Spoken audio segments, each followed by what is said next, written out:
what became one of the biggest electoral upsets that the country has ever seen. It was the first time in Pakistan's recent history that a political party that did not have the backing of the country's powerful military managed to win more seats than any other in parliament. Most people expected a party that's headed up by a three-time former Prime Minister Nawaz Sharif to sweep the polls pretty easily. Instead, what we saw was a party led by former Prime Minister Imran Khan win the most seats, and in that sense, kind of through the political system. السلام علیکم ورحمۃ اللہ وبرکاتہ. آپ دیکھ رہے ہیں نگہبان پاکستان. میں قربان عمران خان بریکنگ نیوز کے ساتھ حاضر ہیں. یہ انٹرنیشنل میڈیا ہے. اگر دکھانا شروع کریں کہ 20 آئیں گے تو جو بیچ میں سنتا رہتا ہوں جو اچھی ڈیٹیل سے بات کی ہوئی کہ 3 وجہ کا وزیر اعظم اس نے جو اس کو مینڈیٹ چھین کر دیا گیا ہے. اسی طرح شاد خان عباسی نے بھی بتا دیا, پھر اس نے میٹر شاہ نے بھی بتا دیا, پھر جناب آصف کرمانی نے بھی بتا دیا کہ زبردستی کی شادی ہے. انہوں نے وارن کیا تھا ہمیں کہ اگر آپ نے یہ نہ گورنمنٹ اس کے گورنمنٹ نہ لی سینٹرل گورنمنٹ تو پھر پنجاب گورنمنٹ بھی نہیں ملے گی اور آپ کے کیس بھی کھلیں گے. یہ انہوں نے وارننگ دی ہے. یہ عام زبان زد عام سوشل میڈیا چل رہا ہے, اسی وجہ سے ٹویٹر بند کیا. وہ ٹوٹے جو چلتے ہیں. اور جوید لطیف نے بھی آگے کہا کہ یہ زبردستی کی دی گئی ہے وغیرہ وغیرہ. مریم نہیں کہے گی اس کو. مریم کے والے سے ہی ہے. وہ آپ کو سہیل ظفر چٹھا کا میں نے بتایا تھا نا, ڈی جی اینٹی کرپشن, وہ ہیلی کاپٹر لے کے پھر رہا تھا کہاں کہاں وغیرہ وغیرہ.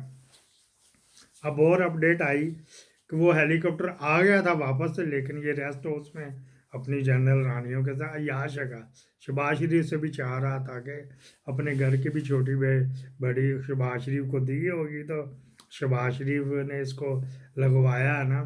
اور شہباز شریف کا کرائٹیریا ہی ان کا پوری مسلم لیگ کا یہی ہے کہ ہمیں لا کے دو, ہماری مساج کراؤ وغیرہ وغیرہ. نواز شریف اب بھی مساج کرتا ہے, وہ نچنیوں وغیرہ سے مساج کرواتا. عادت پڑ گئی, کسی کو سر کی مالش کی ہوتی, کسی کو اور چیز کی مالش کی ہوتی وغیرہ وغیرہ. اچھا جی, پھر یہ بات کہ سہیل ظفر چٹھا جس دن پہلا اجلاس ہوا تھا, سی ایم آفس جو ہے نا اسمبلی کے اندر, سی ایم کا کمرہ, وہاں پہ بیٹھا ہوا تھا. پھر یہ جو ہوتی ہے نا اسمبلی, چاہے پنجاب اسمبلی ہو چاہے سینٹرل اسمبلی, کوئی بھی اسمبلی ہو, اس کے اندر آؤٹ سائڈر صرف 3 بندے ہوتے ہیں جو اسپیکر کے سامنے بیٹھے ہوئے ہوتے ہیں. ان کو اجازت دی ہوئی ہوتی ہے, لا میں قانون میں لکھا, اور کوئی بندہ اندر اسپیکر کی اجازت سے نہیں آ سکتا وہاں پہ, کیونکہ قانون سازی ہوتی ہے تو وہاں پہ نہیں آ سکتا. تو وہاں پہ یہ سہیل ظفر اس دن اسمبلی کے اندر گیا ہوا تھا, پروٹیکٹڈ ایریا میں, خطرناک علاقے میں, ممنوع علاقے میں. یہ پھر رہا تھا وہاں پہ, وارننگ دے رہا تھا. اگلے دن پھر اس نے لوگ جو شور ڈال رہے تھے اس کو بھی دیا. اب یہ بھی بریکنگ نیوز ہی ہے. اب یہ کہ جو بیچ میں جو ایک آدھا وقفہ آ گیا تھا, اس دوران بندوں کے گھروں میں گیا کہ وہاں پہ وہ خبردار آپ نے کچھ چین پی کی, میرے انتظار کرنا, میں آپ کو کیا کہوں گا, آپ نے اسمبلی سے غائب ہو جانا, آپ نے آنا نہیں, آپ نے بیمار ہو جانا, میڈیکل بھیج دینا فلاں وغیرہ وغیرہ. ورنہ عمران ریاض کے باپ کا کیس تھا, اس کو اٹھا لیا, اس کا کیس تھا تو باپ کو اٹھا لیا تھا. یہاں جب عمران ریاض کو پہلے پکڑا تھا, پہلے عمران ریاض کو اس کے کیس میں پکڑا, باپ کو بھی لے گئے گھیر کے. اب باپ کے اوپر کیس ہے تو اس کو بھی لے کے چلے گئے. یہاں پہ تو یہ سہیل ظفر چٹھا جتنا کوئی فاشسٹ ہوئے گا وہی کرے گا. اچھا جی, یہ بندوں کے گھروں میں گیا. آج دیکھیں گے اس میں بڑا, ابھی تک تو میرے خیال نہیں شروع ہوا, ہو جائے گا, ہونے والا اجلاس. تو وہاں پہ پولا ہوگا, 3-4 بندے ہیں, وہ خود بھی رکھے ہوئے, ساری دنیا ہی نے نا دیکھ لے. اچھا جی, وہاں پہ تو یہ تو ہو گئی تھی بریکنگ نیوز نمبر 1.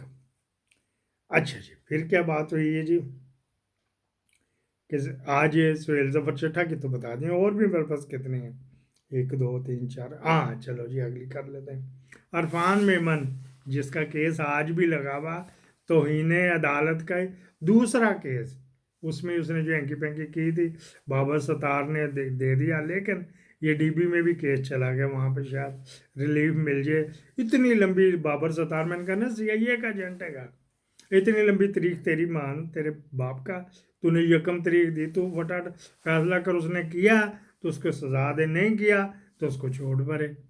اچھا جی, وہ پھر پہلے اس کے پاس گیا تھا سنگل بینچ کے, اس نے کہا یار میں نے نہیں کرنا. پھر وہ ڈی بی کے انہوں نے ریویژن کے لیے بھیج دیا, وہ بھی میرے خیال آج یا کل لگ جائے گا, 1 ابھی بڑی دور ہے. اب آج اس کے اوپر عرفان میمن کے اوپر جو ڈی سی کا کیس ہے, شہنزانہ گلزار اور شہریار افریدی کے اوپر جو اس نے جبر کیا تھا, اور ایم پی او آرڈر جاری کرتا رہا, پتہ نہیں کتنے 300 350 ایم پی او کا نکالے. جس دن اس کو گرفتار کر کے پیش کرنا تھا, ہاں جی, اس کو مرسڈی لائی تھی ایئرپورٹ سے, اسپیشل اسکواڈ جو ہے نا, ایک کرنل صاحب کی مار تھے, اس نے جا کے اس کی کوٹ کی چابی کیسے میں ڈالی, وہاں سے ہاؤس ماسٹر سے لی, جو کیئر ٹیکر جس کے پاس چابیاں ہوتی ہیں اس سے لی, ساتھ ہی اپنا ہی کو بندہ ذمہ دار لے گیا, اس سے فٹافٹ مروایا, پھر بینچوں پہ کروایا, کپڑا شپڑا ڈلوایا, تو صاف صوف کیا, ورنہ تو ڈسٹ ہی بڑی ہوتی. عام طور پہ انگریزوں کے دور میں مشق ہی ہوتا تھا, پہلے پانی کا مشق بھر کے پانی کا ترونکا لگاتا تھا, پھر خاک روب آ کے جھاڑو دیا کرتا تھا. بہرحال یہی ہم نے, ہمارے ایک سینئر تھے تو وہ جا کے ایک جج کو پڑھ کے, او یا جالے تے لو آیا کرو, انہوں نے کہا شکر کر تینوں ٹیبلاں صاحب ملتی ہیں پہ نے. اس جج نے, ڈسٹرکٹ ایسوسیشن جج تھا, بڑا سخت تھا, کمہار تھا, پتہ نہیں ضیاء الحق نے کیا اس کو لگا دیا تھا لاہور کا, بڑے ریکارڈ قائم کر گیا. اس کی بھی داستان شروع کریں گے, ہمارے پاس اپنے چیپٹر ہی جرنیلوں کے اتنے ہیں, سمگلنگ کے اتنے ہیں, پھر بیچ میں دوسرے لوچے آ جاتے ہیں, اس کو بھی تلنے ہوتے ہیں. اچھا جی, جو عرفان میمن کو 1 سیکنڈ کے لیے بھی ہتھکڑی نہیں لگی, جبکہ کورٹ کے آرڈر تھے, اس کو بھی پتا ہے. تو وہ جب گئے, لوگ رپورٹر وغیرہ بھی گئے, دیکھا تو عرفان آگے بیٹھا. اسی طرح جس طرح فواد چودھری کہتا, کبھی سپریم کورٹ کا تالا کھول کے جب اندر گھسے تو راجہ سکندر بیٹھا ہوا تھا, وہ موری میں سے آ گیا تھا. وہ بغیرت ایک گندی نسل کے گندے نطفے سے بنا ہوا, غلیظ نطفے سے بنا ہوا. بعض لوگ کہتے ہیں غلیظ, بھائی قرآن شریف میں ذکر ہے غلیظ نطفے سے بنایا گیا, تو میں گالی کہتے تھے. نبی کریم صلی اللہ علیہ وسلم کسی کو بندے کو مزاح بھی کرتے تھے نا, اور وہ بچے 2 کان والے ادھر آ, تو یہ مزاح ہوتا تھا.